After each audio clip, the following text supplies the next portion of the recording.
na no wala nyame ya dom a ɛwɔ se nyina ye hyiamu na yenkotie kwa ahodo a yato yensa de afrɛ wo mo nwonto nko a de nyame ayeye ɛyɛ aseda ɛna ɛwɔ se yɛde ɛma no ne yɛ aseda no yɛde fa nwonto so ti baabi a wo bia medɔfo ebre ne du a na waba bɛka ye ho na yɛka bom na yɛde awurade ase fi sɛ kwa ahodo bɛ me how many a bɛ 10 plus de ɛna yɛwotimu sɛ ada no gina yie na peta obi gu kon ho ise obesa ma fifire bete wo no se wani se okache nti ye sa ahoboa no efa emma ye mama wo hye me dofo ye happy birthday Felicia Lati 50 years nyame no wadi ni ye bebre happy birthday enko ma Ringway Gospel Center ho na wo som odofo lenda ene wonamfofo wo man wo busia ni nyina wo hwe happy birthday nyame show nyame nyo kese kusi se obe kese pa ye do too much na wo 15 mompa de this emihia no mabusa wo say borrowed 50 and I say real 50 dia wow ene nyame nkoso anhira wo siesie wo nyo ofefefe say ya ene birthday for ne doson pa me de nyina be mamo mako nti mame fa we fam if you say omoda romanti ena meti adwomo kase Dominion herbal powder no aye immune booster wonum bi eboa emma nipadua no ejina ho kama edema yawe bi abamu a esan say immune system ye strong nti na akon adi ne sunkuni nti medofo ye nya Dominion herbal powder no bi anopai woni di ye no ne first na obeye wonya warm water no wasa Dominion powder no bi agum no wanom anwumre nso na waye ne saa ansana wadidi ye wo Dominion herbal ointment nso ewo ho woni padua mu etutu kotodwe wapono waposo sisi wonya Dominion herbal ointment ni bia na wodi atwitwi so sa pain ni nyina abekọ enure ukọ pharmacy chemical ne herbal shops bia mu a wobenya be Dominion Angels Dominion Herbal Center ewo enkoko fre 0543 158195 0543 158195 and 0249 591 843 0249 591 843 crying ubenya bi wo Repart Ventures Nana Boache Herbals Angels Herbal Shop Ashaman so Ekus Pharmacy bi wo ho Little George Health Shop ewotema Kofodian so Gabson Pharmacy Delight Pharmacy Ohine Nana Herbal Uskubi and so ubenya bi ne Central Market ne ne hwe ni mu Tony K Pharmacy wo suhumu Nana Ya Provision Store Kennedy Drugstore Achimoda Honsu ubenya bi na face so menyanso na Giza Pharmacy ubenya Dominion Herbal Powder and the ointment in the so at all 12 years down the ultimate use Dominion product in the now bar wafa effront ya shannon son farmer yem St. Andrews Senior High School eguso eje admission from 1 2 to 3 timestro about time for open school pa private do bano awram ayeye courses ahodo ni nyina bidia St. Andrews Senior High School na me come for the amount memma baby awote no enya barrier na say ensi ukwan fi so mo board no ho ti ba wi bia obetumi do ba no aba St. Andrews Senior High School ye wo campus ni bi e wasimfosu Accra New Edubia Sidum kwa wono Feman Kesim Shama na fe sehwi asanwe so BC ana junior high school candidate amotwen mu result ubetumi aba fa form na wa apply o pass dia wo wo senior high school for St. Andrews was 0244 696911 0244 696911 and 0207 891004 0207 891004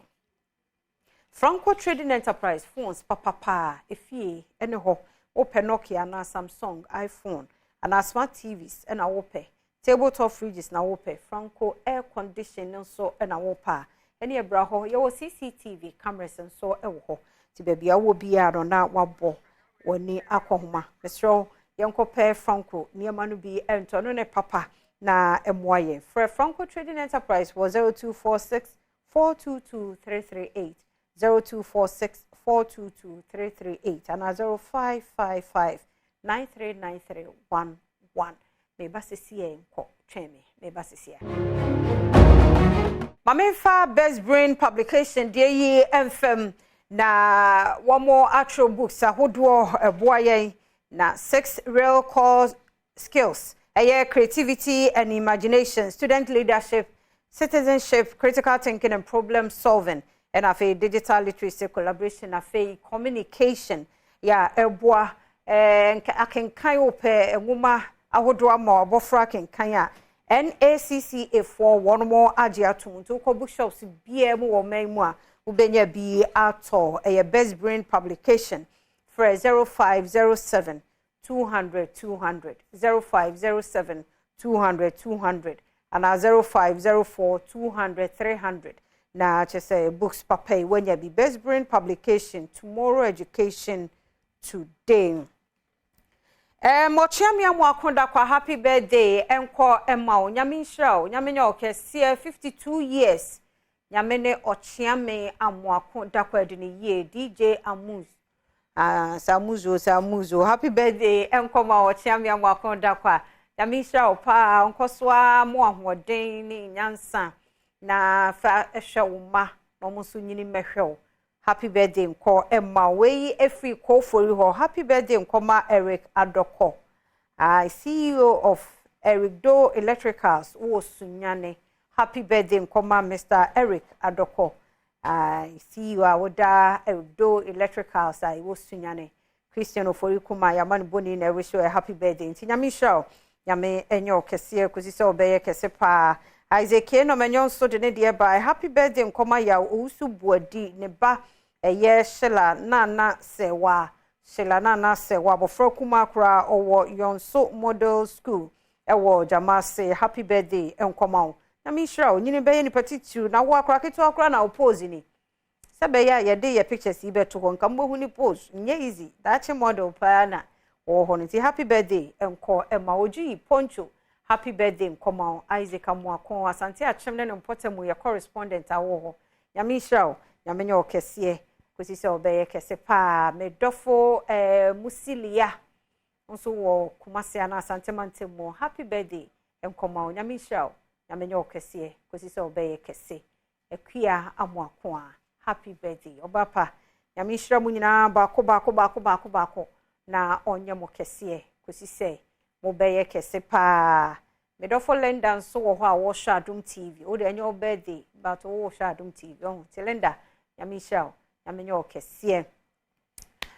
Felicia Lati 15 days surprise me my yes happy birthday enkoma Felicia Lati Ringway Gospel Center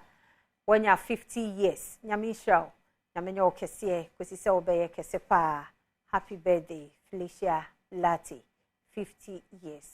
nyamenko so amfa another 50 nka ho wa ho dimu meda se pa Adom Praiz yebe him this year there kwa na ti de ohia ya wotawo hankis ni ya na hwa tissue no nya bi ka ho so ye na de adabe ma na ebetwie ni mu no na de adabe me ma no de munkrata wo no mini once no na da ko ho kofi ampadu type ni bi ye na ewu him na pepo ani mesrew baby awo bia this year de mu nyina mommra se de da mo ye no no afi we mommra fi se class ene artist awo expect so obe join wo mu no mu nyina nso ba nti ene ewo awunim de ebesie artist nso omo wo so no so ye super omo ya de better revival kwa baden ene aigbe ni besumom no aigbe kakra sante kakra bofo kakra oh tribes ni nyina wo mu habono skora so de uja wo mu ahia wo mu nyina wo metonyom saa nti nyame ya adoma ye hia team eternity so eba na fe city praise no Reverend Jackson or ICGC beka won ho na won perform destiny songs no so efe grace or more makers house efe grace so beka destiny songs for ho no so perform dan multimedia kwan so yes ye dream ye rap simple cra kofi pe pranso feature ye na say ne kofi pranim no kwan po de say ma twen radio anim ebe suda no ye no kwa form near the Amamo Faye, the new song featuring Dinah Hamilton, PIWC or Doc 4 and so it is Obia more Paris Chapel. Quan so more and press gifting a do or money more, also no betronum done on a Royal House Chapel so MOJ, MOJ so Eka more action chapel qua ye de Pastor Jeffrey eno so ka ho ena fe Cedar Mountain kwa fishing Joe metal enso ka ho nti o ze artist no mo wo fo mu nyina wo mu adane de this nyameba na se nyameba ye otiasie ye be kwa kotontom na atonyom de adana se ebi odi ye free ni bebi odi ye na be duro no yaseda ene ye de aye nwom to no nti ya be kan ye ho se nyame aye bia ma wo abra be ka ho wo hia se ubesi udan na wie ana adwuma na wo pen wanya ana wo visa no wanya ana yare bi ye wafim na ada nyame ase life no akra wo no enkwa na wo mu no kra ye enough enwa meetie Dr. Duboatin na oka kidney no ye do dialysis no na adwuma ye ne se wo hohoro moja no mu no de papa no abam me ne umienu ye de ya system na ye dado nyame adom no ye hohoro e de fi na ba ma na ye dwonso me ye de gu e ma de kamu no kamu we wo ma meda nyame ase se wo sa nkwa no bra beda nyame ase se wo ma wo sa nkwa no nso bi cha wade a wo frɛ ne da na se sa nyame ama nkwa nso frɛ ne da na se na se ye beda nyame ase a ene ye de aye Adom Praiz ka bom atontom awurade ama no so ti medofo ba bia wo bia dane du ho a momra na ye ntodwom me nanan mu nyina mo ba me ya babom de obi amra afia nanan mu nyina momra me enkotie performance ne kakra bi emra ne eba ye beto aso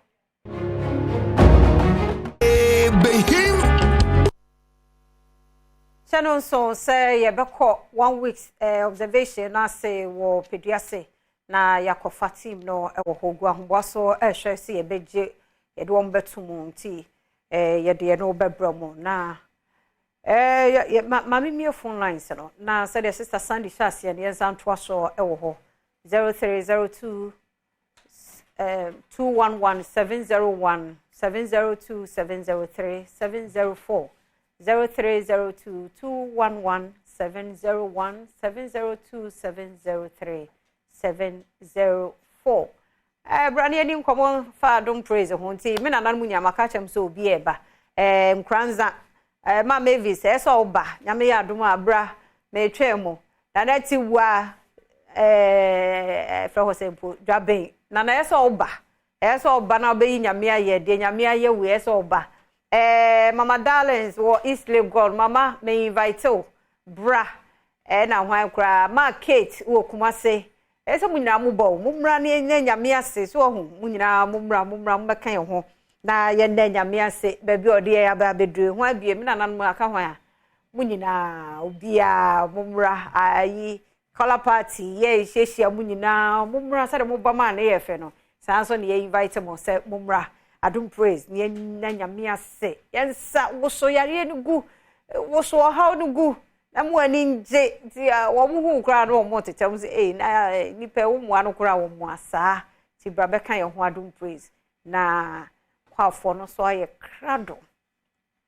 o hwede o mo aye ya utum so mo aye super krado kra sen ye organize ade no sa na tie sa no so na wo say ti so bra frɛ me sisi 0302 211 701 702 703 704 Bramidofo so baba nkwa de afrɛ me ba bia wo bia wo se da no du ho no a ye ne wo ehia na ye da nyame ase de nyame de ye na ba bedru beneza